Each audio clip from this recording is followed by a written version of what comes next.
dice el indigente en la calle. Buen día. ¿Cómo andan todos? Silencioso. Buen día, David. Un placer tenerlo de arranque. Bueno, como siempre, arrancamos repasando la clase pasada. ¿Han visto los que no han venido el video de la clase pasada? ¿Qué es lo que hemos visto en la clase pasada? Hemos empezado viendo procesadores con memoria compartida. ¿Qué eran los procesadores con memoria compartida? El procesador en el cual todos los procesadores acceden al mismo espacio de memoria, acceden de la misma manera a la memoria y de esa manera se pueden intercambiar valores mediante instrucciones load store. En general, dentro de todos los procesadores de memoria compartida, tenemos dos variantes, que son los que tienen el acceso a memoria uniforme y el acceso a memoria no uniforme. ¿Qué son los primeros? Cuando todos los procesadores hacen acceso a memoria y la memoria siempre demora lo mismo. Entonces es uniforme para todos. ¿Está claro? En general, es cuando ya la memoria se accede a través de una red. Sin embargo, hay otros cuales también se accede a través de una red, pero cuando todos los procesadores van accediendo a la memoria, resulta que no da lo mismo, no es un pedazo de memoria que a otro pedazo de memoria. Porque resulta que este pedazo de memoria está un poco más cerca y aquel está un poquito más lejos. Entonces, el acceso ya no es uniforme. Esos son los procesadores NUMA. Eran poco comunes al principio, hoy en día son cada vez más comunes. ¿Qué es lo que pasa cuando trabajamos con memoria compartida? Y sobre todo con cachés. ¿Todos saben qué es el No es la LAN. Pero bueno. El problema de trabajar cuando todos ven la misma memoria es que tenemos que mantener coherencia. Y para mantener coherencia son necesarios protocolos. Protocolos de coherencia de caché. Hemos visto que los protocolos más comunes son de tipo snooping. ¿Se acuerdan qué era hacer un protocolo de tipo snooping? Un protocolo que estaba permanentemente monitoreando el bus compartido para ver cuáles son las transacciones que pasaban por él. Y cuando había alguna transacción que decía, están transfiriendo un bloque que yo tengo, hago algo, según el tipo de protocolo. Entonces está permanentemente monitoreando. Y las más simples se basan en el concepto de write invalidate. ¿Se acuerdan qué es el concepto de write invalidate? Que cuando otro tenía la copia del dato, le invalidaba porque si no, tenía un dato que no era. Casi. ¿No? Cuando alguien más tiene la copia del dato. Alguien que modifica un dato, se invalidan las copias de ese dato. Exactamente, cuando alguien escribe un dato, entonces si alguien más tiene una copia de ese dato, se invalida. Casi lo que había dicho Facundo. Me parece más agresiva. Pero faltaba no, porque tener una copia no es motivo suficiente para invalidarlo. O sea, hay que escribirlo. Es cuando alguien escribe la copia, cuando alguien modifica esa copia. Esa es la palabra clave. Pero estuviste cerca. Hemos visto un protocolo de coherencia. Hemos visto el protocolo más simple de coherencia que aparece en todos los libros de texto que ustedes no leen. Pero es el protocolo que se llama MSI. ¿Por qué se llama MSI? Modificado, compartido y validado. Porque maneja tres estados que son, como bien dijo Facundo esta vez, modificado, compartido, shared e inválido. Y vimos que eso se implementa con una máquina de estado finito, vimos las transiciones de los estados, etcétera, etcétera. ¿Dónde se implementa este protocolo últimamente? Ya no es parte de los cachés, sino que es parte de las redes de interconexión. Están implementando últimamente el protocolo de caché. Son redes coherentes. ¿Por qué son coherentes? Porque son las que implementan el protocolo de la memoria compartida. Y después vimos que además hay un problema de falsa coherencia. El problema de falsa coherencia ocurre cuando en general hay variables que son totalmente independientes, pero que, dado que los bloques de caché suelen ser bloques grandes para aprovechar la localidad espacial, nosotros podemos tener variables independientes dentro del mismo bloque, que procesadores diferentes las estén usando las variables diferentes pero que al coincidir con el mismo bloque se estén invalidando permanentemente entre ellas.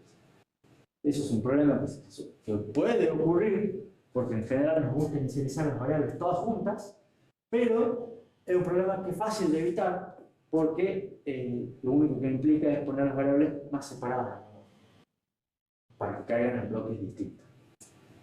Entonces, alguien que sabe o que mide y dice, che, ¿por qué estoy teniendo tantos problemas? Y le da, mira, porque estoy teniendo problemas de coherencia, de falsa coherencia, al compartir los datos, cambia un poco la organización de las variables de memoria y mejora la performance.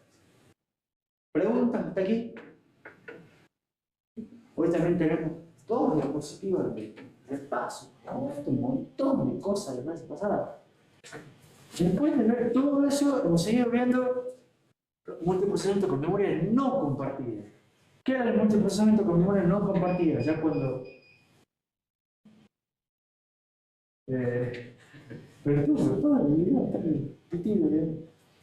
La memoria no compartida es cuando está la memoria ya directamente es local, es privada, entonces ya no ven todos los procesadores en la misma memoria.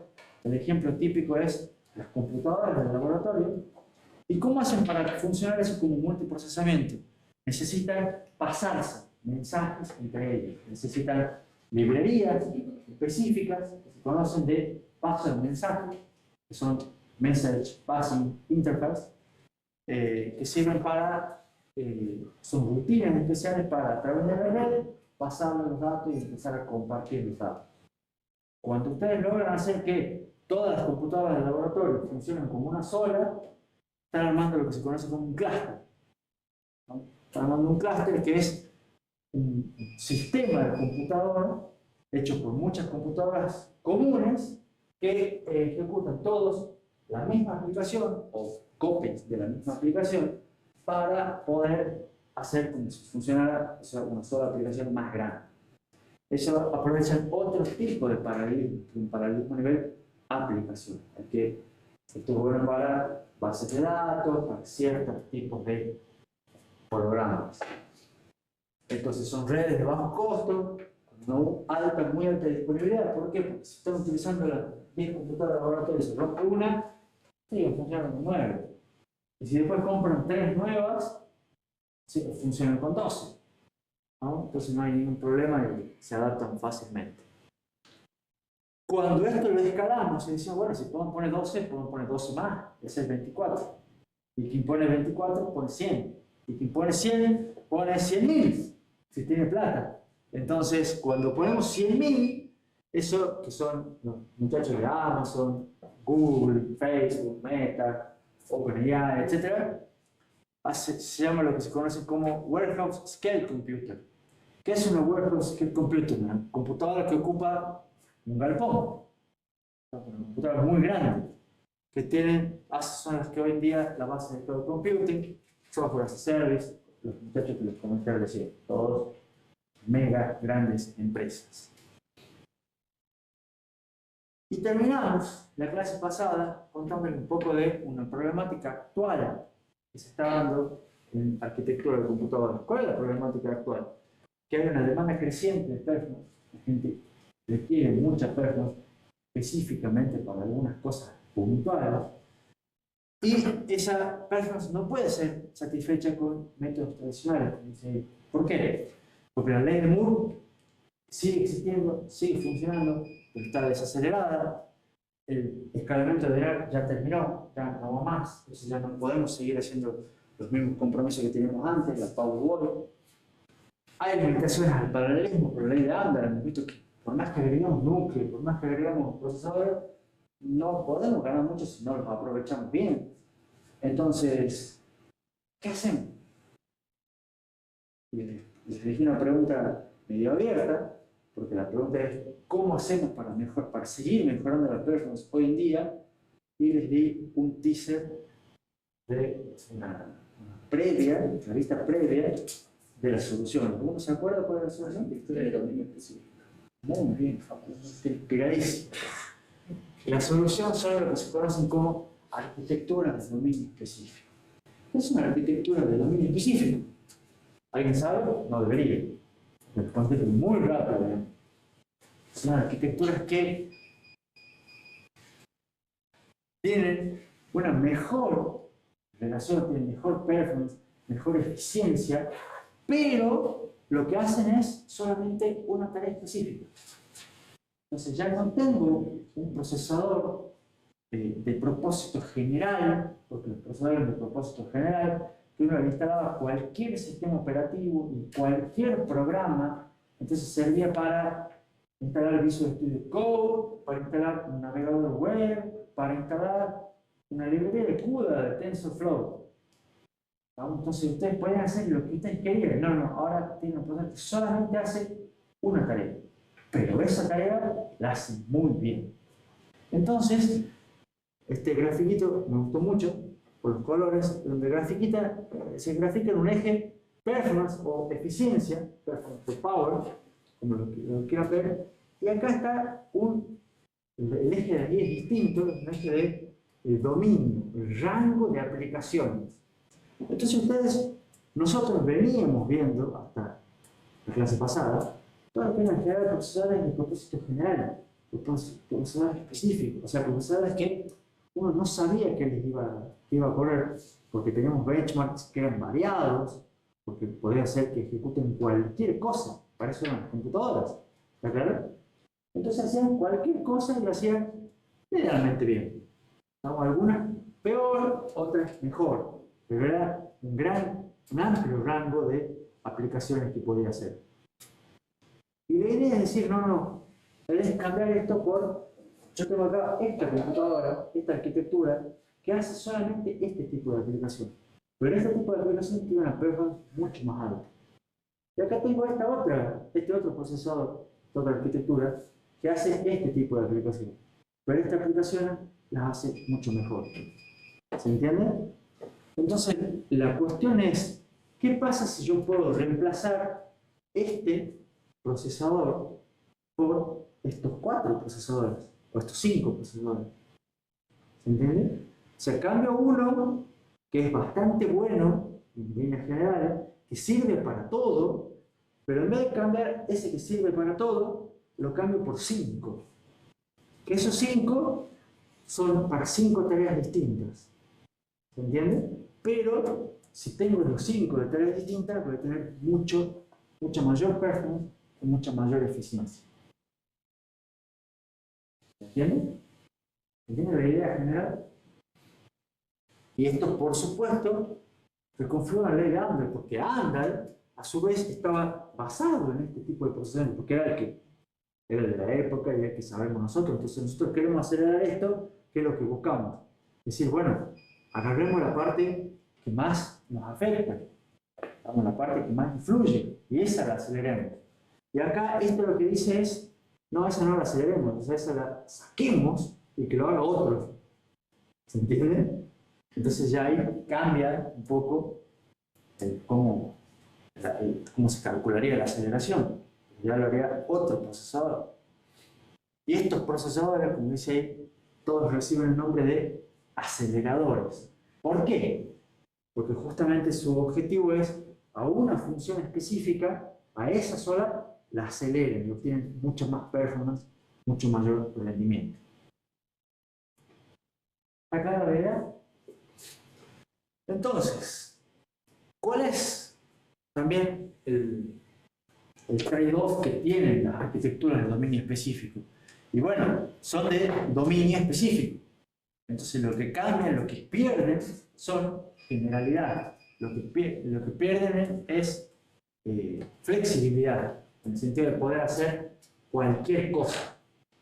Entonces acá tienen más o menos algunos tipos de procesadores con lo que es, cuanto más a mi derecha, a su izquierda están los procesadores que son más generales, que es el procesador típico CPU, que venimos usando siempre, que venimos viendo siempre.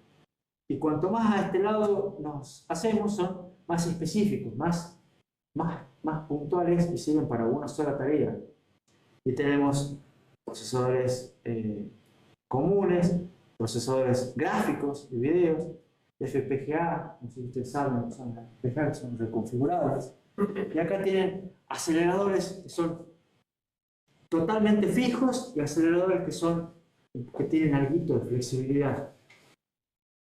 Los que son totalmente fijos son muy tuneados para una tarea buena, para hacer esa tarea.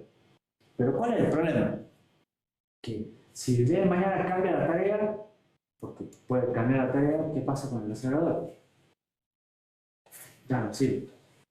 Entonces, cuanto más lo tuneen, cuanto más específico lo hagan, usted dice, yo hago un procesador que sea específico para jugar al Valorant. Buenísimo. Entonces, cuando juegan al Valorant, van a volar. Pero cuando sale el juego nuevo, o cuando sale el Valorant 2, ¿entienden? Ya va a decir, bueno, voy a tener que cambiar mi acelerador. Entonces ya ahí hay que ver si vale la pena o no. Entonces, de vuelta, es mejor acá que sean muy específicos o que no sean tan específicos. Y todo va a depender de la tarea que uno quiera hacer y cuánto realmente lo quiera acelerar. Entonces, si no nos interesa acelerarlo mucho y queremos generalidad, vamos por acá.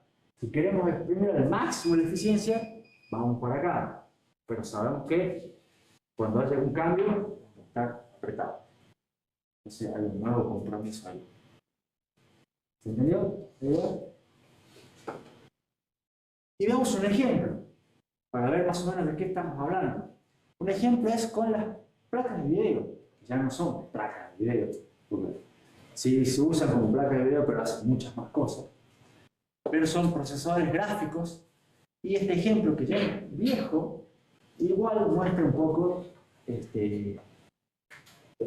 cómo se ve más o menos lo que es para poder comparar distintas tecnologías y ver distintos lo que es hacer algo más específico. En este ejemplo de hace 7 años ya tenemos un procesador que era un procesador de servidores de esa época, que era uno de los mejores rendimientos en ese momento. Y acá teníamos una placa de NVIDIA que era una de las mejores de esa época. No sé si alguno es ducho con las placas de NVIDIA, pero los P100 hoy en día arcaica, comparado a la placa que hay. Pero, ¿quién tiene una placa de video en el computador? Deberían ver qué tipo de placa tiene y capaz tener una arquitectura parecida a esta. Después pueden buscarlo. ¿Y qué es lo que se puede ver acá? ¿Qué es lo que se compara? ¿Cuántos núcleos tienen aproximadamente? ¿Qué frecuencia trabajan esos núcleos? ¿Cuánto es el ancho de banda de memoria? ¿Y cuánto es la latencia del caché de primer nivel? ¿Y qué se ve primero? Primero vemos que la placa de video tiene una frecuencia menor, trabaja a menos frecuencia que el procesador, o que estos núcleos, digamos. Y fíjense que a la placa de video no le importa tener una frecuencia alta. No busca tener más megahertz. ¿Por qué? Porque lo que tiene es otra cosa que es, el paralelismo es 100 veces más grande. O sea, la placa de video no quiere hacer una tarea rápida, hace muchas tareas más lentas. Porque no le importa que sea más lenta, porque hace muchas. ¿Se entiende? Entonces, es una placa de video ideal para aplicaciones que tienen mucho paralelismo, pero no es buena para aplicaciones con poco paralelismo, porque a la larga va a ir más lento. ¿Se entiende? O sea, una sola tarea la va a hacer más lento, pero 1000 tareas las va a hacer más rápido. ¿Está claro? Fíjense lo que es memoria. El caché nivel 1 del procesador, del núcleo del procesador que hemos visto son más o menos 5T, y nosotros hemos visto 4T, ¿se acuerdan? Que eran los cachés más rápidos que hay. ¿Se acuerdan más o menos o no se acuerdan? En cambio, el caché nivel 1 de la placa es de 80 ciclos. No me importa. Lento. Y ese es, o sea, 80T para nosotros es un montón, así que un L3 es 80T. ¿No? Pero ¿cuál es la diferencia? Fíjense el ancho de banda de memoria, es 10 veces más rápido. O sea, cuando tiene un fallo de caché, cuando tiene que hacer cosas, trae muchísimos más datos.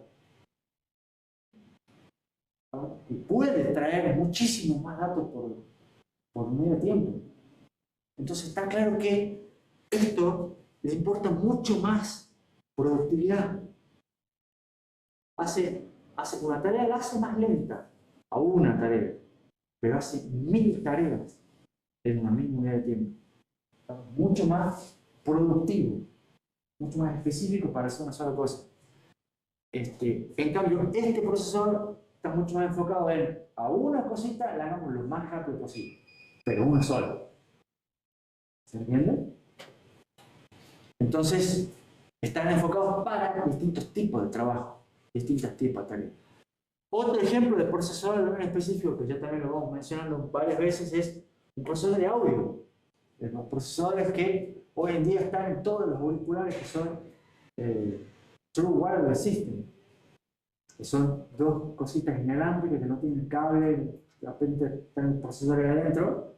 Manejan procesadores que incluyen instrucciones para implementar la manera óptima algoritmo de transformación del ruido y demás, ¿no? Y todo eso en un procesador tan chiquitito que entra en un auricular. ¿Está claro? Y es totalmente independiente, con memoria, con todo. Entonces eso es un procesador totalmente específico para un dominio específico. El procesador que hace eso no hace otra cosa, ¿no? Porque está metido dentro de un auricular. Nada. O sea, hace eso más Bluetooth, más alguna cosa tontería más, pero nada más. Es un ejemplo de sistema embebido. ¿Preguntas? Entonces, las arquitecturas estas suelen tener un paralelismo masivo. Lo que no es poner dos, o sea, no es pasar de 16 a 32 núcleos, es pasar de 16 a 1000. ¿No? Ese sería un cambio, digamos. Son altamente especializadas, porque la idea es explotar al máximo el principio de localidad, optimizar lo más que se pueda la cantidad de memoria. Está totalmente tuneada para hacer lo que sea que quiera hacer, lo que se quiera hacer. ¿Entienden? Entonces acá no es que busco el AMAT, porque acá no me importa el promedio. ¿Entienden? Acá va a quiero hacerlo específico. Yo sé exactamente cuándo voy a fallar, dónde voy a fallar y quiero optimizar todo eso falta. ¿Entiendes? No me interesa el promedio acá. Reduce todos los overhead por comunicación al mínimo, ¿no? En general suelen tener instrucciones especiales. Suelen tener tipos de datos especiales. Acá no es necesariamente que, uy, yo manejo enteros, manejo puntos flotantes, etc. Acá es decir, uy, ¿qué datos necesito manejar? Son datos de, no sé, 17 bits. Perfecto, vamos a manejar 17 bits. Y hacemos un ISA para manejar 17 bits. Porque es enviado. ¿Entiendes? Está totalmente tuneado. ¿Vamos? La idea acá es justamente hacer un codiseño entre lo que es hardware y software. Entonces se parte de un algoritmo. Ustedes tienen un algoritmo que corre en un procesador normal, de presupuesto general. La idea es, ustedes quieren cambiar el hardware para que ejecute mejor ese algoritmo. Pero a su vez pueden modificar el algoritmo también para adaptarlo al hardware. Entonces van cambiando un poco de hardware, un poco de software, un poco de hardware, un poco de software, hasta obtener la mezcla óptima. Claro que no es que ejecutan librerías estándar, nada, sino que cambian todo para aprovechar al máximo las cosas. Y el objetivo es acelerar la solución de un problema visto como una solución completa. ¿Se entiende la idea? Ahora, ¿qué problemas tiene esto? Primero, dificultad en la programación. Está tan optimizado que solamente el que lo ha hecho sabe cómo funciona. Entonces, los programadores tienen que aprender probablemente nuevos ISA, nuevas interfaces. ¿Por qué? Porque cada hardware es específico, cada hardware tiene un dominio aparte, que son procesadores que son todos distintos. ¿Se acuerdan lo que era el ISA, que era el contrato entre el hardware y el software? Entonces, si yo cambio trascendentalmente el hardware por debajo, tengo que cambiar la interfaz. Y por ende tengo que cambiar todas las herramientas típicas, o sea, compiladores, lenguajes, IDE, los debuggers, todo tiene que cambiar para soportar el nuevo hardware. Los programadores tienen que aprender a usar librerías de paralelismo que no son estándar, porque son específicos. Los programadores, una vez que aprendan todo eso, tienen que modificar todos los algoritmos para saber qué es lo que hace el hardware. Eso es difícil. Y a su vez, como son de dominio específico, están muy apuntadas a un problema, en general no disfrutan de la economía de escala. ¿Se acuerdan que yo les conté que era la economía de escala? Que cuando se hace mucho, y yo fabrico mucho y lo vendo mucho, a la larga los precios bajan. Cuando los precios bajan me permiten mejorar el proceso, me permiten hacer más, entonces hago más, entonces bajo el precio, entonces la gente está más barato, compra más, y así funciona bárbaro. Acá no, acá es muy específico. Entonces, porque es muy específico, no sé si voy a vender mucho. Entonces, si no voy a vender mucho, no puedo hacer mucho, entonces no voy a mejorar todo mi proceso, no voy a tener tanta ganancia, está más difícil. ¿Está claro? O sea, piensen por ejemplo en los auriculares inalámbricos. Son muy buenos, ¿no? Pero todos tienen auriculares inalámbricos. No sé, capaz que sí, capaz que no. Porque la mitad. ¿Y cuáles son mejores? Son más caros. Y bueno, ¿para qué voy a gastar 100.000 pesos en un auricular cuando puedo comprar un auricular? 3.000. ¿Se entiende? Y hay gente que se conforma con auriculares baratos, hay gente que no. O sea, no es para cualquiera. No es lo mismo que un pendrive que prácticamente todo el mundo tiene un pendrive. O algo parecido. ¿Preguntas? ¿Vamos bien? Entonces, ¿cuándo son mejores en la arquitectura de dominio específico? Cuando los cálculos necesarios requieren o presentan un alto grado de paralelismo. Ustedes ven el código hoy acá se puede analizar un montón. Cuando en general los cálculos son regulares, o sea, es más o menos siempre tengo que hacer cierto tipo de procesamiento y siempre de la misma manera. Entonces de esa manera yo ya puedo predecir los accesos a memoria, anticiparme los accesos a memoria, seguir buscando maneras de mejorar todo el algoritmo, digamos. Cuando presentan mucha localidad, cuando requieren pocos accesos a memoria, localidad ya sea temporal o espacial, cuando los cálculos necesarios puedan hacerse con menos dígitos. Y esto es una cuestión que está aprovechándose mucho, lo que es todos los algoritmos de inteligencia artificial hoy en día. No sé si ustedes saben, pero van mejorando porque van haciendo cada vez cálculos con menos dígitos de precisión. ¿Sabían eso o no? No sabían. ¿Qué enseñan ustedes en inteligencia artificial?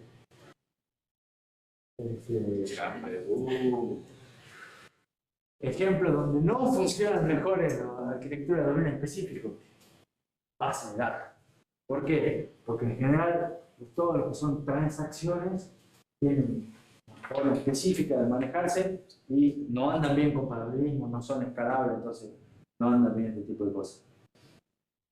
Todas las aplicaciones con muy poca demanda, o sea, las que son investigaciones científicas, estudios climáticos, todas esas cosas en general, son pocas personas en el mundo que lo hacen, necesitan supercomputadoras, pero no de este tipo. Entonces no funcionan bien para eso. ¿Dónde andan bárbaros esto? Todo lo que es ChatGPT y sus variantes. Porque tienen todas esas características. Entonces, ¿habrá un nuevo cambio de paradigma? ¿Habrá una nueva pared que esté surgiendo, que sea la pared de la generalidad o algo así? Porque hasta el día de hoy, yo les conté allá lejos hace tiempo, en el capítulo tema 2, lo que eran las 3P: Price, Performance y Power, ¿no? Que son los criterios de diseño con los cuales venimos haciendo cosas hasta hace muy poco tiempo. Sin embargo, todas esas 3P tenían un factor implícito: generalidad. Los procesadores tienen que poder ejecutar cualquier cosa. Y hoy en día han llegado, parece ser, a su tope. Y ya no van más. Entonces, había una época en la cual un procesador anunciaba cuántos transistores traía. Y cada vez traía más transistores por la ley de Moore. Y después traía más transistores por la ley de Moore. Y después anunciaba cuántos núcleos traía. Entonces ya llegó un momento en el cual, haciéndolo un poquito más grande, ya no teníamos un núcleo muy grande, sino que poníamos varios núcleos. Vieron los procesadores multicore. Después dijeron, no, pero en realidad no me conviene que sean todos los núcleos iguales. Me conviene que sean núcleos heterogéneos. Entonces tengo algunos núcleos de alta performance y otros núcleos de baja performance o alta eficiencia. Y hoy en día, en realidad, tenemos una mezcla heterogénea de distintos núcleos y de distintos tipos. Entonces tenemos los procesadores de alta performance, los procesadores de alta eficiencia, y tenemos un montón de otros núcleos más que hacen un montón de otras cosas específicas. ¿Se entiende? Y tenemos cada uno de estos núcleos que está dedicado cada uno a una aplicación específica. Cada uno puede tener su propio ISO. Cada uno tiene su propio software, sus propios algoritmos. Entonces, si ustedes están por ejecutar un algoritmo que hace tal cosa, o una determinada tarea, esa tarea dice, no, capaz que en vez de ejecutarlo en los procesadores P, se lo mando al procesador del alma, porque ese es el mejor para hacer esa cosa. ¿Entienden la idea? Ahora, sería bueno quizás que todos se programen bajo el mismo ISA, y sí, sería bueno. Entonces, ¿quién es el que está tratando de hacer eso? RISC-V. Que hoy en día no lo está logrando, pero está tratando de sentar las bases para que el día de mañana todo converja en RISC-V. Porque hay cosas que x86 huele es lo mejor para esto, pero ya no es lo mejor para esto y menos para esto. Entonces x86, el procesador de Intel hoy en día tienen acá una cosa, acá otra parecida, acá otra distinta, así un quilombo. Dentro de Intel. Entonces, si Intel el día de mañana quiere mejorar sus cosas, capaz que termina migrando de RISC-V. La cuestión es que estas arquitecturas de dominio específico están dominando hoy en día, o en pleno crecimiento. Y en todo tipo de computadoras.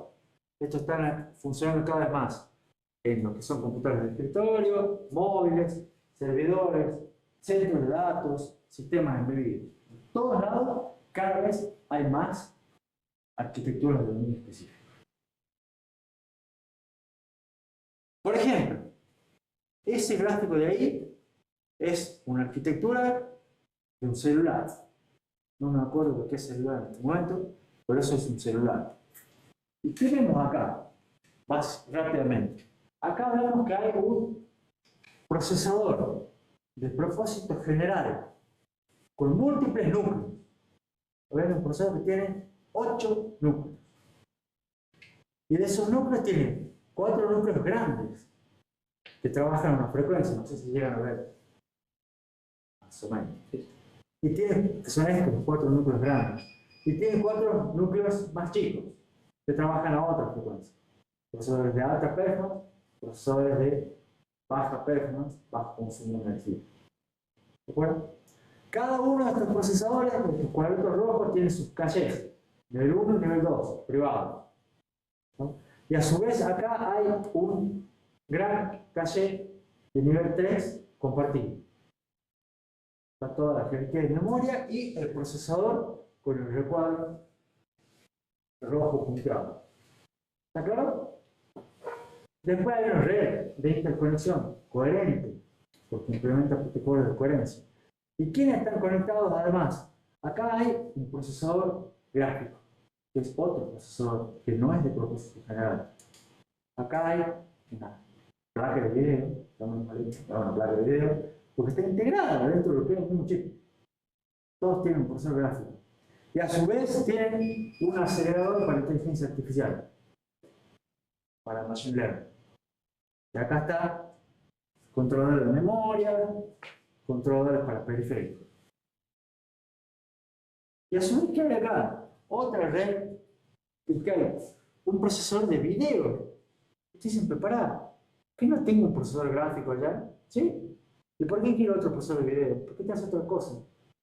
Este reproduce TikToks de Instagram. Aquel, juegos. Esto es solamente para juegos de video.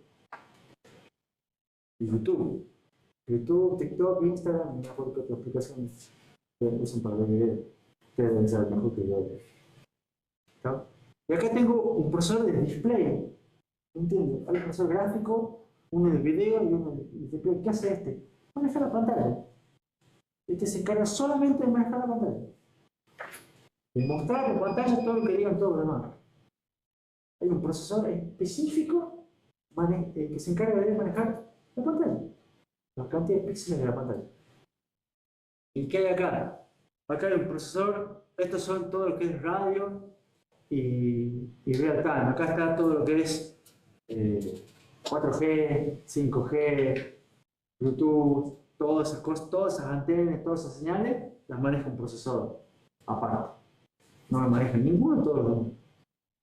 Todo lo que es, todos los sensores, hay un procesador dedicado a todos los sensores que tiene el teléfono, ya sea sensores de proximidad, sensores de luz, sensores de giróscopo, acelerómetro, todas las cosas que tiene un teléfono, los maneja otro procesador. Ustedes son todos procesadores, ¿se acuerdan los input output processor? Todo ese tipo de cosas. Y acá hay un procesador que es el System Control. ¿Qué es lo que hace ese? Se encarga de regular y manejar a todos los demás. Manejar los niveles de tensiones, frecuencia, etcétera, etcétera. ¿Preguntas? Y acá tenemos otro procesador. Este es un procesador de AMD. Se le llama Fixed Point, es la arquitectura. Basada en Zen 5. Este es un procesador bastante nuevo del año pasado. ¿Y qué vemos? Y básicamente cosas parecidas. ¿Qué vemos acá?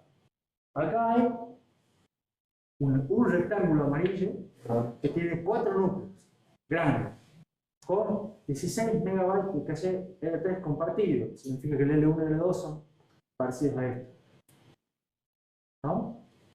Y acá a su vez hay otro rectángulo amarillo con 8 núcleos. Pero fíjense que estos núcleos no son los mismos que estos núcleos. La AMD tiene un núcleo un poquito más chiquito, parecido a esto, pero más chico. Y a su vez tienen otro 8 MB de caché. El L3 compartido entre estos 8. O sea, ya hay un cuanto núcleo acá, un cuanto núcleo acá. Estos son los propósitos generales. Y ya está, ya con eso terminamos. No, acá tenemos lo que es el procesador gráfico, que tiene 16 núcleos más. Y a su vez tiene 2 MB de caché nivel 2 de esto. No tiene nada que ver con caché nivel 2 de aquel. Tiene su propia jerarquía de memoria. Y además que tenemos acá un motor de inteligencia artificial. Este es para inteligencia artificial. O sea, hay otro procesador para inteligencia artificial. ¿Y qué hay más? Otro controlador de video. Y acá que dice Platform Security, uno para seguridad, el tema que viene después. Y acá que viene Microsoft Pluton, este es uno que lo vamos también de seguridad, como ver el tema que viene. ¿Qué más hay acá? System Management Unit, este es el controlador, el procesador que los maneja todo. Acá que hay procesadores multimedia, y acá tenemos el de video, y acá tenemos otro más, acá tenemos uno para los sensores. Y allá arriba es lo que es todo el Node. ¿Se acuerdan del Node? Tenemos PCI Express, USB, otros PCI Express. Todo eso es interconectado por, si es AMD, la Infinity Fabric. O sea, ¿cuántos núcleos tiene este procesador? Ustedes se los ven como no, el procesador tiene 12 núcleos. Sí, está bien, tiene 12 núcleos de propósito general, pero tiene un montón de procesadores, un montón de núcleos. ¿Se entiende? Y es todo un solo procesador. Estos son algunos AMD nuevitos. Bueno, pero este es AMD. Este es uno de Intel. Este es también uno de Intel Core Ultra 9 285K. ¿No? Arquitectura Arrow Lake, también del año pasado. ¿Qué se ve acá? Fíjense, tiene toda esta parte que es una computable, toda la parte de una parte de cómputos. ¿Y qué tienen acá? Y me imagino que todo esto de acá debe ser números. Esto de acá. Yo me imagino que debe tener 1, 2, 3, 4, 5, 6, 7, 8, 9, 10, 11 y 12. E inclusive estos de acá, parecen dos acá, dos acá, dos acá, dos acá, parecen distintos que estos de acá. Algunos serán los P-cores y otros serán los que son los performance, otros serán los E-cores, ¿se acuerdan? De eficiencia. ¿Qué tenemos acá? Ahora a esto le llaman System on a Chip. O sea, fíjense que ya ni siquiera es el System on a Chip, el chip completo, sino que ya acá yo tengo todo lo demás que me hace que funcione el procesador, todo lo que es el ARM-core. Y estos son solamente los núcleos. Todas esas cosas grandes de acá deben ser los cachés. Esto debe ser un caché y esa debe ser la interconexión, compartir. Juego, ¿no? Claro. Por cómo se llama el dibujo. ¿Qué es todo esto? Fíjense, esto es el GPU. Este es el procesador, toda esta franja de acá. Y acá, esto de acá, toda la parte de entrada-salida. Todo lo que es NOR, todo lo que es demás procesadores. ¿Qué nos permite ver esta imagen a su vez? Nótense los distintos procesos de fabricación. Este es un solo chip de Intel, pero esta parte está hecha con 3 nanómetros. Esta con 6. Esta con 6. Esta con 5. Allá hay otra cosa. Bueno, están todos los tamaños. Y nótense rellenos. Fíjense que acá tenemos un cuadrado gris, un rectángulo gris. Y allá arriba tenemos otro rectángulo gris chiquitito. ¿Saben qué son? Nada. Nada. ¿Y saben para qué están? Para ampliar el futuro. ¿Cómo? Para que amplíen el futuro. En realidad, ahora, hasta donde yo tengo entendido, no. Están para, porque ya está fijo eso, esto ya es así. Están para que no sea para crecer un rectángulo, para mantener la estructura, digamos. Porque a la larga no podían encajar todas estas piezas, porque son todas piezas, son chiplets. ¿Se acuerdan de los chiplets? Son todos chiplets fabricados con distintos procesos de fabricación en el mismo chip. Pero, bueno, hay que hacer que después tenga que cortar, particionar, porque tiene que ser rectangular. Entonces, necesito agregar pedazos de nada para que me quede rectangular todo. Bueno, a veces las partecitos de Lego no encajan todos bien, digo, ¿qué se lo hace? ¿Estamos? ¿Preguntas? Hemos visto ejemplos. Más ejemplos. El procesador M1 de Apple, un procesador viejo, que captura la partida ya M4, si no me equivoco. Pero ¿qué es lo que tiene? Tiene un procesador de alta performance. Tiene 4 procesadores de alta performance y además 4 procesadores de alta eficiencia. Yo ya les he contado que eran Firestorm y Ice Storm, hielo y fuego. ¿Han averiguado qué es hielo y fuego? ¿Alguno avanzó en ese tema? No, porque tiene que estudiar PDS, inteligencia artificial, arquitectura. Pero por ahí ya lo de la otra empresa. La referencia de Solar. Sí, malísimo. Además de esos procesadores que se llaman de propósito general, tiene un procesador de video que tiene 8 núcleos. Y además tiene un procesador de inteligencia artificial de 16 núcleos. Y además tiene un procesador para imágenes. Y además un procesador para seguridad. Entonces, de vuelta, ¿cuántos núcleos tiene el procesador de M1? Un montón. Entonces decir, bueno, todo esto es el M1, pero en realidad, ¿qué es lo que tiene? 4 de alta performance y 4 de alta eficiencia. Tiene 8 núcleos. Sí, pero eso es mentira. Tiene todo esto demás que son procesadores con un montón de núcleos. ¿Se entiende? Entonces, Hoy en día es muy difícil saber. Google. Google en el momento de 2015, cuando esto de inteligencia artificial parece que se viene en serio. Tipo, la ven clara en ese momento. Entonces dicen, ¿qué procesador es bueno para hacer inteligencia artificial? Ninguno. Ah, pero ¿cuáles van bien? Las placas de video. Sí, pero ¿cuál es el problema de las placas de video? Para Google. ¿Ustedes saben cuál es el problema de las placas de video para Google? Las videos son de NVIDIA. Entonces, si Google quiere hacer algo con placas de video, tiene que comprar las placas de video de NVIDIA. Entonces, ¿qué dijo Google? Voy a hacer mi propio procesador. Y hizo su propio procesador. Y anda muy bien. Muy bien. Pero le llamó TPU. Por la T viene de Tensor.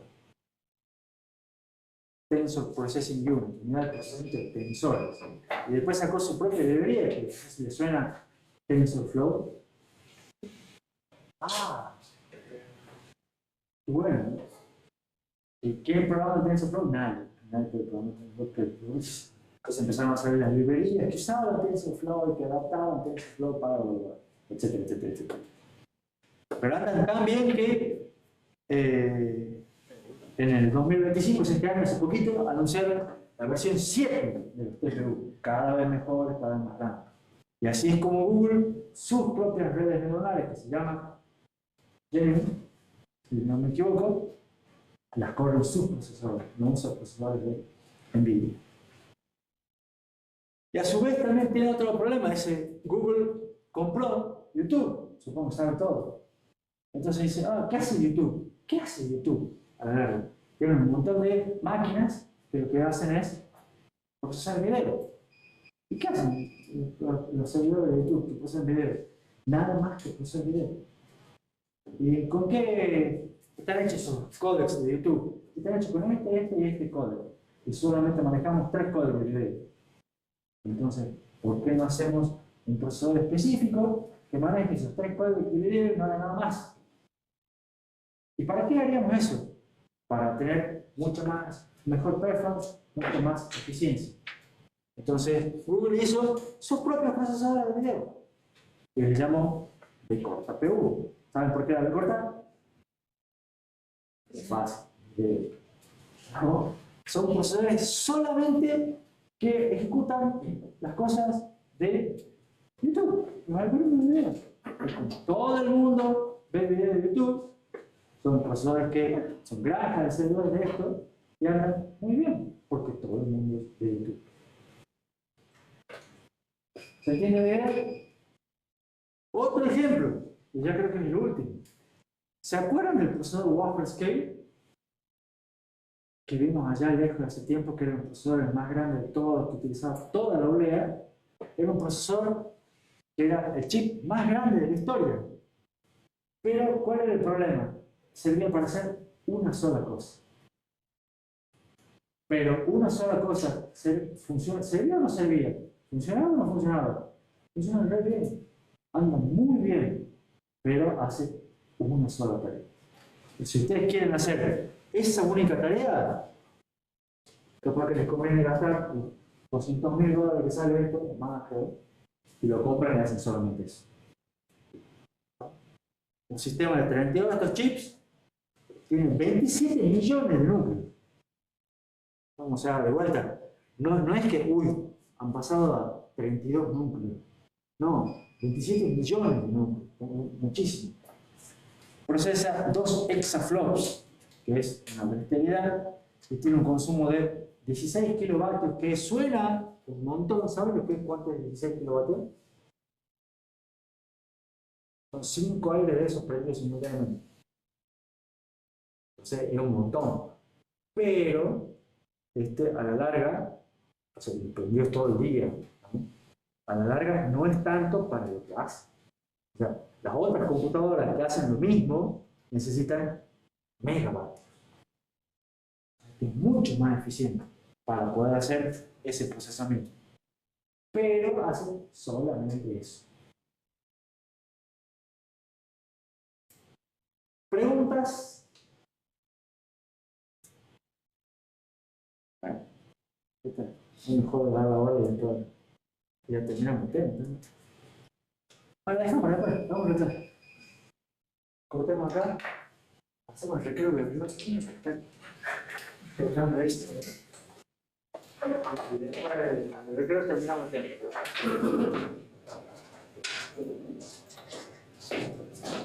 Vamos para terminar el tema del procesamiento paralelo. Y está este recuerdo, más que repaso, de cuando empezamos, creo que la primera clase, si no me equivoco, que le mostré esta diapositiva cuando estaba explicando qué tema íbamos a ver en la materia, y le dije, ¿para qué ver esos temas? Porque hoy en día hay presentaciones de marketing, como esa, tenemos el profesor M4. ¿Y qué tiene? Cosas como, está hecho con una tecnología de 3 nanómetros, de segunda generación, lo cual está bueno, ustedes deben saber que esto es importante, pero ¿qué significa esto? Ya les debería haber dado la pauta. Tiene más de 28.000 millones de transistores. Y dice que tiene hasta 10 núcleos de CPU, hasta 10 núcleos de GPU. Anda un poquito más rápido, hasta un 50%, esto siempre hay que ver con qué. Tiene acá un motor para inteligencia artificial que hace 38 trillones de operaciones por segundo. Tiene vaya uno a saber qué, otra cosa acelerada por hardware, vaya uno a saber qué, mesh shading.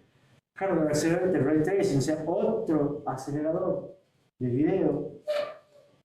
Tiene ahí también Display Engine. Fíjense que tiene muchos engines, muchos procesadores. Tiene 128 GB por segundo de ancho de banda de memoria unificado. ¿Qué será que le llaman eso? Entonces, la cuestión es que hoy en día, creo o espero que ustedes puedan ya entender un poco más qué son todas estas cosas. Por supuesto, no a fondo, pero ya por lo menos saben que ¿cuántos núcleos tiene el procesador M4? Un montón. Un montón y para distintas cosas. Entonces tiene esto para una cosa, este para una cosa, esto para otra cosa, esto para otra cosa, esto para otra cosa, esto para otra cosa. Todo para cosas específicas. Entonces con eso se supone que ustedes hoy en día están mejor preparados que en marzo para entender un poco la noticia, ver si es verdad, porque además tengo hasta un 50% más rápido con el CPU que el procesador M2. Ustedes tienen que hacer una pregunta clara, ¿verdad? ¿Y el M3? ¿Qué? ¿Y el M3? ¿Pero para qué? No sé. ¿Qué benchmark? ¿Qué programa? O sea, y el M3, como dice, no está, o sea, ¿por qué me pones este número? O sea, hay que cuestionar un poco más. O este es 4 veces más rápido en GPU que el M2. ¿Para qué? Entonces, mientras no me muestren realmente cómo miden y cómo respaldan esos números, son humo. Y hay que ver si vale la pena. Igual, muy lindos procesadores, o sea, tienen cariño. Entonces, ¿habrá un nuevo cambio de paradigma? Cambio de paradigma me refiero a, venimos con las 3P, ¿tendremos que agregar algo nuevo, una nueva letra, una P, una G o algo para ver cómo manejamos esto? La cuestión es que un procesador, entre comillas, ya, porque ya sabemos que no es un procesador lo que son hoy en día, es casi lo mismo que era un servidor de hace 20 años. O sea, todo lo que tiene hoy el chip de Intel o de AMD, es lo que les mostré yo hace 2 diapositivas, es lo mismo que tenía un servidor de hace 20 años. Pero mucho más pequeño, o sea, está todo dentro del mismo chip. Esa es la ley de Moore. A su vez, un rack de servidores de hoy en día es lo mismo, o se parece bastante a una supercomputadora de hace 30 años. Lo que hace 30 años, a principios del siglo, fin del siglo pasado, era una supercomputadora, hoy es un rack. Y quizá puede decirse que los núcleos actuales, o sea, lo que está dentro de cada uno de estos procesadores, son como lo que eran antes las ALU. O las ALU de hoy en día son como transistores. Son los componentes básicos de los componentes básicos de los componentes que conforman un procesador. Entonces, por un lado, ¿se acuerdan de la fuerza en constante movimiento? Está claro que lo que es arquitectura de computadoras hoy no tiene nada que ver con la arquitectura de computadoras hace 20 años, a pesar de todas ser organizaciones similares, con algo similar, todo lo demás, pero cambia mucho esto. Y por ende, no tenemos idea cómo va a ser dentro de 20 años. Que dentro de 20 años, ustedes supongo que serán ingenieros plenos, profesionales, que estarán trabajando, vaya uno a saber dónde, vaya uno, espero que no sean algunas empresas locales del medio, vaya uno nunca sabe haciendo qué, pero no sabemos realmente cuáles van a ser las aplicaciones de ese momento, los lenguajes de ese momento, las tecnologías de ese momento. Entonces ustedes tienen que estar preparados para lo que sea que venga el día de mañana, ¿no? Y como resumen final del tema, ¿qué hemos visto en todo este tema? Que el procesamiento en paralelo es una técnica o un conjunto de técnicas realmente para seguir aumentando las performance y superar todas las limitaciones inherentes del paralelismo a nivel de instrucción, que las vimos antes, de la memory wall y de la power wall. ¿Cuáles son los problemas? Que el procesamiento paralelo es difícil. Es difícil porque requiere comunicar, primero porque requiere escribir programas, requiere manejar cuestiones de comunicaciones, sincronización, coherencia. En general, todas las performances están limitadas por el software, ¿no? No por el software en el sentido de cómo se programa, ni que los programadores son malos, sino que el software es inherentemente secuencial. Todos los lenguajes de programación con los que ustedes trabajan y con los que se vienen trabajando hace 50 años son: ejecuta una sentencia y después viene la que está abajo. Eso es el gran flujo estándar. Y eso es un problema para todo lo que es procesamiento paralelo. Entonces, cuanto más código secuencial haya, menos paralelizable es más difícil de hacer. Por suerte, hemos visto que la manera de aumentar el paralelismo es escalando los datos. No es el escalamiento fuerte, sino el escalamiento débil. Es decir, bueno, no puedo dividir más la tarea, no puedo mejorar, le pongo más tareas. Entonces la idea es aumentar paralelismo, aumentando datos. Y después vemos lo que es paralelismo de datos. Se usa mucho SIMD, se usa mucho la variable, que son procesadores gráficos. Todo para lo que es multimedia y para lo que es grandes volúmenes de datos. Se usa multithreading, simultáneo en general, para aprovechar paralelismo a nivel threads. Pero hemos visto que no es muy conveniente tener muchos threads, sino que se manejan 2, 4 threads por núcleo, ya no más que eso es un buen número. Hemos visto después, en la clase pasada, multiprocesamiento de acceso a memoria compartida y memoria uniforme, que genera problemas de coherencia en el caché, y que la coherencia la manejamos con un protocolo. Hemos visto acceso a memoria compartida no uniforme. Hemos visto acceso a memoria no compartida, que es mediante paso de mensajes, interconexión de computadoras complejas, mediante redes de bajo costo, que suelen ser Ethernet, manejan alta disponibilidad, alta tolerancia a fallos, y que si ponemos muchas de esas a gran escala son las computadoras, los megacentros de datos que están hoy en día. Hemos visto que hay un estancamiento en la mejora de performance.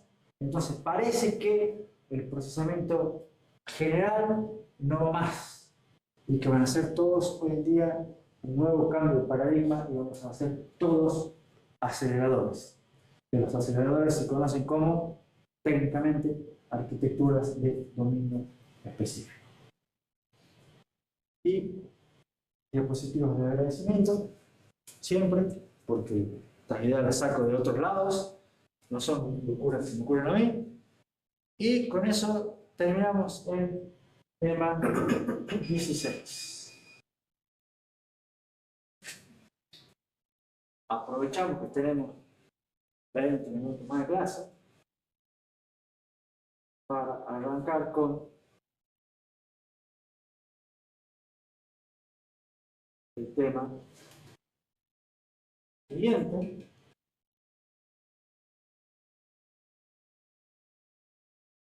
Que es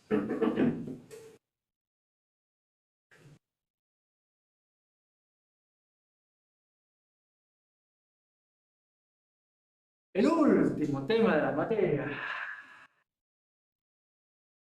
Llegamos a concepto de seguridad. Llegamos al último rengloncito. Esta es la recta final. Estamos en las últimas clases de arquitectura de computadora, gracias a Dios. Y ya se nos viene el parcial, que es la semana que viene. ¿No? Porque ya se nos termina junio. En rojo, claro, siempre estuvo en rojo. Siempre estuvo en rojo. Así que estamos acá, estamos a 23, como verán, perfecto con el cronograma. Ustedes están llegando a los tumbos como pueden, pero vamos bien. ¿Qué es lo que vamos a ver en este tema? Es un tema largo, difícil, pero es un tema que de vuelta no tiene práctico, como fue el tema, y igual como varios temas más, pero que no era la idea. Es un tema que sí se va a evaluar en el parcial, pero no va a tener práctica, entonces no va a haber un problema complejo sobre eso. Pero puede haber un problema simple, una consulta de teoría, un popurrí. O sea, puede estar 2, 3 conceptos sueltos. Ya que tampoco ya me han dicho que ya no puedo tomar quizzes en la última semana de clase. Ya están los quizzes, pero capaz que preguntas ese tipo de quiz. Y el parcial. La cuestión que no es no se va a tomar. Capaz que no. Es verdad, pero no se jueguen a este tema no lo estudio. Porque después va a haber la pregunta de si no, ¿por qué tomó justo el tema de tomar la referencia? Ya le dije. ¿Está claro? ¿Qué es lo que vamos a ver? Más o menos un repaso de dónde estamos parados, cuál es el estado actual, eso lo vamos a ver ahora, cuál es el problema nuevo. Vamos a ver qué son los ataques de tipo side channel, qué son los ataques de ejecución transitoria, con los hoy en día medianamente famosos en lo que es la arquitectura de computadora, Meltdown Spectrum, que no sé si ustedes lo escucharon nombrar alguna vez. Sí, sí, César. Bien, César. Pero nadie lo escucha nombrar. Vamos a ver ataques de tipo Rowhammer. Vamos a ver un montón de ataques. Y para todos los ataques vamos a ver paliativos, que son maneras de solucionarlos, limitaciones. Vamos a ver las zonas de ejecución segura, o más o menos. Vamos a ver qué son los problemas de corrupción de datos silenciosa. Y vamos a ver de vuelta perspectivas a futuro, porque este también es un tema que movió toda la estructura hace un par de años. Entonces, ¿dónde estamos parados? Repaso de toda la materia. La industria impulsada por décadas por una mejora constante de performance. Lo que queremos es performance.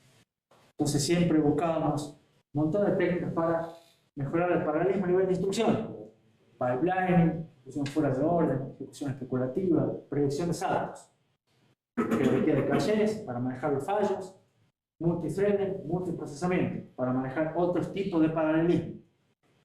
Entonces vimos que los procesadores actuales están compuestos por un montón de núcleos, en general heterogéneos, usualmente con memoria compartida, con protocolos para mantener coherencia. ¿Hasta acá estamos bien? Hemos visto a su vez que, repaso de ISA, un ISA es el contrato entre todo el software y todo el hardware que está por debajo. El ISA es la interfaz. Define todo el set de instrucciones. Define niveles de ejecución privilegiados. Mínimamente tiene que haber usuario y supervisor.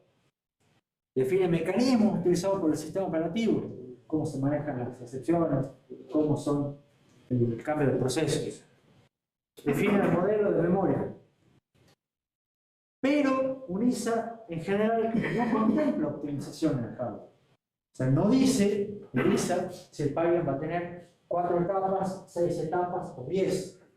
Si va a tener un algoritmo de predicción salto o el otro. Eso no dice ELISA. ELISA es la interfaz. Entonces, todas las optimizaciones dependen de la implementación de ese ELISA. Dependen de la microarquitectura, de cómo se implementa esto.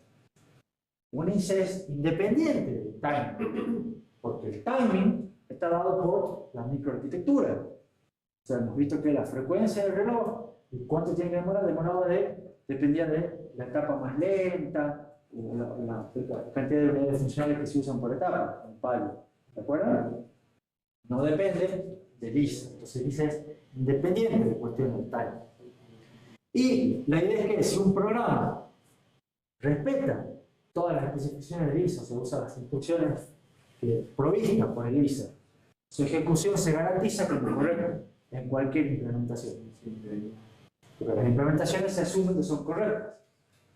Entonces, en general, los programas de usuario usan instrucciones no privilegiadas, porque son programas de usuario. El sistema operativo es el que usa instrucciones privilegiadas. Entonces, hay mecanismos y hay barreras de seguridad que no se pueden pasar. Se supone que se mantiene el estado, los programas de usuario mantienen el estado cuando están en ejecución, para saber qué prioridad tengo, si soy programa de usuario, en qué modo estoy, modo de ejecución. Normalmente los programas de usuario se ejecutan en un entorno de memoria virtual. ¿Para qué? Para generar la ilusión de tengo toda la memoria disponible para mí. Y es el sistema operativo privilegiado el que maneja las tablas de páginas de cada programa. Es la MMU hardware la que se encarga de la traducción de direcciones virtuales en direcciones físicas. ¿Está claro? Las entradas de la tabla de páginas contienen el bit de protección. Todos los servicios al sistema operativo se solicitan a través de llamadas al sistema y el sistema operativo es el que se encarga de cambiar el proceso, guardar el estado. Hasta acá, ¿alguna duda? ¿Se entendió más o menos todo eso que conté? Eran distintos pedacitos de distintas partes de toda la materia.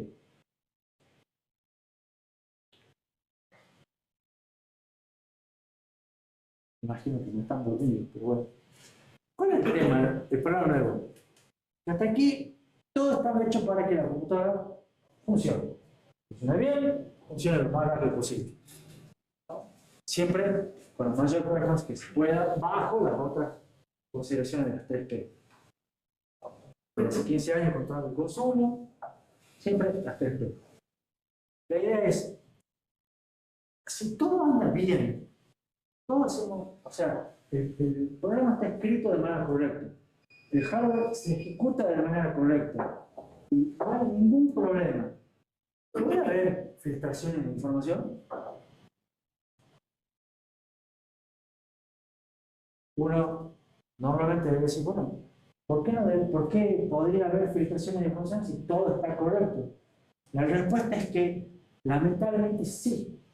Hay hackers que se les ocurre decir, cuando todo anda bien, hay cosas que se pueden filtrar. ¿Cómo? ¿Por qué?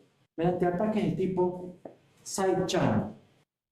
¿Qué son los ataques de tipo side channel? ¿Alguna vez alguien escuchó que son ataques de tipo side channel? Los ataques de tipo side channel son ataques que se hacen en la computadora, pero que no son ataques directos a la computadora, sino son ataques indirectos. O sea, se busca alguna variable física, pero de manera indirecta sobre el sistema. Y de esa manera indirecta, tratar de establecer patrones o valores de funcionamiento del sistema en sí. O sea, no buscan, como dice ahí, debilidades inherentes, no buscan un error, no buscan un bug, no se aprovechan de algún error de programación. Lo que es saber qué podemos ver de la computadora así como se está ejecutando. Tratamos de ver algo así por fuera y tratemos de, en base a lo que veamos por fuera, inferir qué es lo que está pasando por dentro. Tratemos de adivinar. Lo que es esto es medio raro, pero resulta que la operación normal de un sistema, o sea, como el procesador está funcionando y la computadora está funcionando totalmente bien, produce variables físicas secundarias, o sea, genera temperatura, genera ruido, genera algún tipo de variable que se pueda medir, o sea, una variable física secundaria que puede ser medida. Por ejemplo, se puede medir tiempo.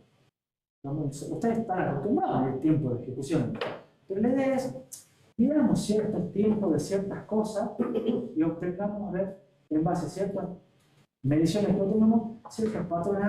Fíjate que siempre que pasa esto, demora tanto, y cuando hago otra cosa, demora esto otro. Entonces, midiendo el tiempo, capaz que puedo deducir algún patrón de comportamiento. ¿Está claro? Menciona el consumo de energía, porque el consumo de energía, porque lo medimos para no pasarlo, puede ser, mira, cuando lo pongo a hacer tal tarea, consume más energía, cuando lo pongo a hacer tal tarea, consume menos. Entonces, si yo mido el consumo, puedo tratar de adivinar qué es lo que está ejecutando. ¿Entienden? Mediciones de sonidos producidos por el sistema, mediciones de tiempos de tripeo. A veces, un buen hacker logra deducir quién está escribiendo cosas por cómo son las pausas y las cadencias que tienen entre cómo presionan las teclas, porque los seres humanos somos todos distintos y no presionamos las teclas todos de la misma manera. Entonces, se puede meter patrones de presión, de cómo se presionan las teclas al algoritmo de inteligencia artificial, pero el algoritmo de inteligencia artificial puede ver que en base a cómo está presionando las teclas, saber si es materia, si le da bien o si es malo. Por ejemplo. O a veces el ruido de las teclas, porque algunos hacen ruido así, otros hacen otro ruido diferente. Entonces, escuchando el ruido de cómo presionamos las teclas, se puede saber qué se está haciendo o quién es. ¿Se entiende? Hay una vulnerabilidad conocida como Satán, que podemos montar en detalles, digamos, que la idea es usar los cables SATA. ¿Conocen los cables SATA? ¿Alguna vez antes allá el cable SATA? ¿Conocen el cable SATA de la computadora abierta que tenemos ahí para exposición? No sé por qué la computadora abierta yo le tenemos. Los cables SATA, los cables rojos. Bueno, la idea es que lo usan como antenas y utilizan a través de los cables SATA, como las mediciones, los cables SATA trabajan a 6 gigabits por segundo, lo pueden usar como antenas para transmitir señales de radio en la frecuencia de 6 GHz. Si ustedes ponen un receptor de 6 GHz cerca del cable SATA, pueden medir cómo está transmitiendo el cable. O sea, el cable está conectado a dos puntas, que ustedes midiendo un receptor de radio de 6 GHz, pueden ver qué es lo que está pasando con el cable. Pueden HDMI, todos conocen HDMI. Bueno, también un cable está conectado a la punta con un par de mediciones de HDMI, con un par de mediciones electromagnéticas en módulo RAM. Pueden ver qué es lo que está pasando. Solamente, o sea, está trabajando la cosa, funcionando normalmente, y ustedes se acercan, medición de campo electromagnético, y pueden tratar de identificar qué es lo que está pasando en ese módulo RAM, en ese cable HDMI. Y usted dice, bueno, ¿para qué quiero ver qué es lo que está pasando en HDMI? Y porque ustedes tipean contraseña y cosas por el estilo, están pasando los caracteres. Entonces, ¿por qué no estar husmeando por ahí? ¿A qué es lo que voy? Los ataques side channel son todas cosas indirectas. No son errores del programa, no son errores de ejecución, ¿no? Pero son maneras indirectas de medir variables que se pueden medir, y en base a eso tratar de establecer o definir patrones de ejecución, de información, qué es lo que está pasando. ¿Se entiende la idea? ¿Qué pasa con los ataques side channel? Una vez que la gente, alguien que veía cuestiones de hacker, que veía ataques, estudiaba ataques side channel, hay uno o varios que dijeron que aprendieron la arquitectura de computadora. Y cuando aprendieron la arquitectura de computadora dijeron, che, Y acá, con los cachés, que son bárbaros los cachés, pero ¿no se les puede hacer un ataque de side channel a los cachés? Y sí, se les puede hacer ataque de side channel a los cachés. Mediciones de tiempo, indirecta. ¿Y cuál es el problema? Que la jerarquía de memoria altera la velocidad de acceso a un dato. Usted accede a un dato, pero ese dato depende de dónde esté en la jerarquía, cuánto va a demorar en obtenerlo. ¿Está claro? Si está en el caché nivel 1, demora un poco ciclo. Si está en el caché nivel 2, un poquito más. Si está en el caché nivel 3, un poquito más. Si está en el nivel principal, un poco más. ¿Está claro? Entonces ustedes miren, a ver, yo accedo a este dato. ¿Cuánto demora? Tanto. Ustedes, en base a varias mediciones y varias cosas, pueden saber en qué parte de la jerarquía de memoria está el dato. ¿Está claro? Entonces, midiendo el tiempo que demora un cierto acceso, es posible saber en qué caché se ubica. Y eso dice, bueno, ¿para qué me sirve? En realidad, nosotros para ver la math, para ver la performance. Pero resulta que el tiempo de ejecución de un determinado programa varía según dónde están ubicados los datos en los cajeros de jerarquía de memoria. Uno puede ir moviendo y optimizando datos para hacer que un programa se ejecute más rápido. No, efectivamente se va a ejecutar más rápido. Pero ¿qué es lo que pensaron esto? Si yo ejecuto un programa, yo optimizo un programa para que se ejecute más rápido, ¿qué va a pasar con los otros programas? Los otros programas, a la larga, yo voy a estar usando el caché, entonces el otro programa no va a poder usar el caché, porque el tamaño del caché es fijo, entonces ese va a demorar un poco más. ¿Se entiende lo que quiero decir? Entonces, yo optimizo mi programa, el programa se ejecuta más rápido, pero va a haber otro programa que se va a ejecutar un poco más lento. Entonces, yo quizás con mi programa puedo controlar de manera indirecta la ejecución de otro programa. Y en base a eso, puedo estar viendo qué es lo que se reemplazó, dónde estaba, qué es lo que había, cosas que no debería poder ver. Y cuando empezaron los ataques de tipo side channel a los cachés, esto empezó con Meltdown, Spectre, que son los artículos publicados en 2018.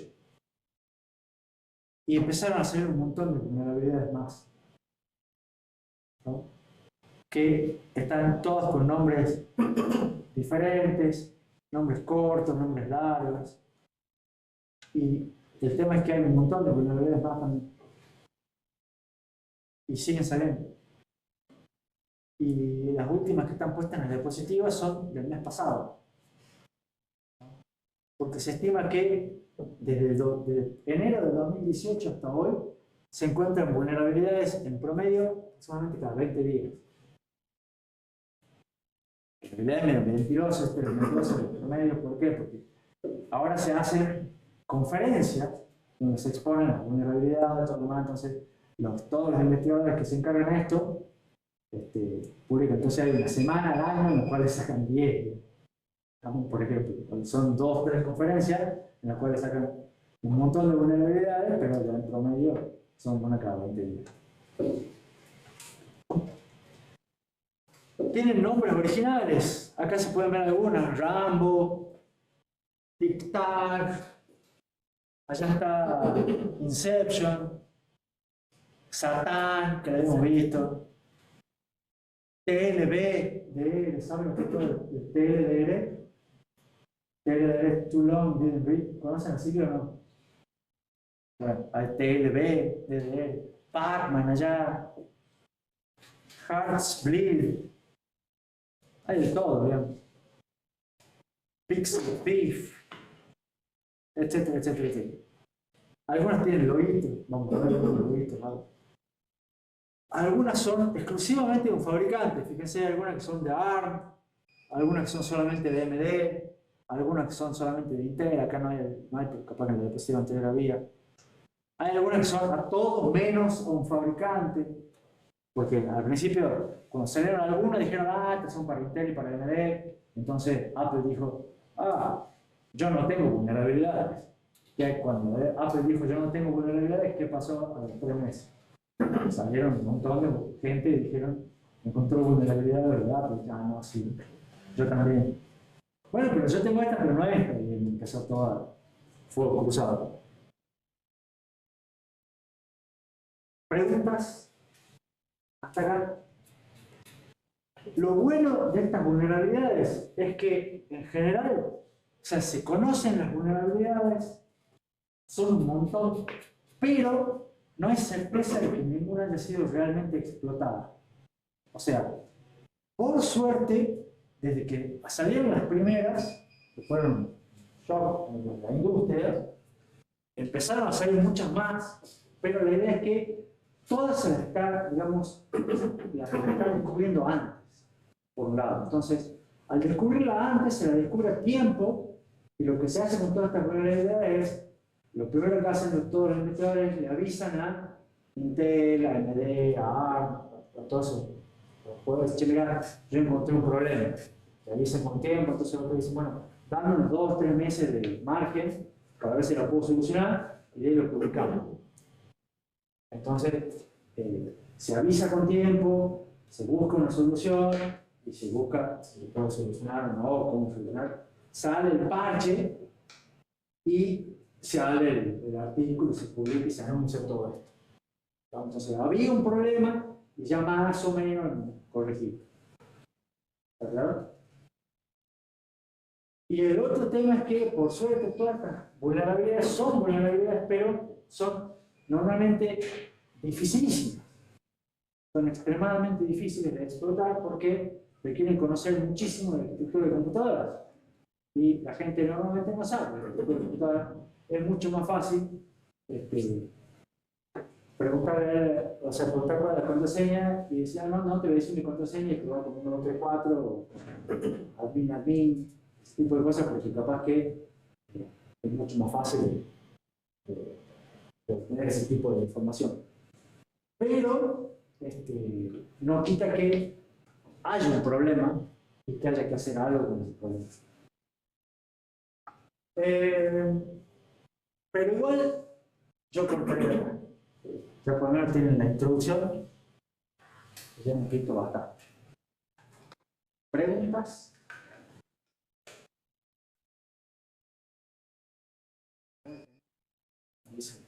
No, no debe ser. Pero bueno, nos vemos el miércoles, en la penúltima clase de arquitectura. Se va a la última.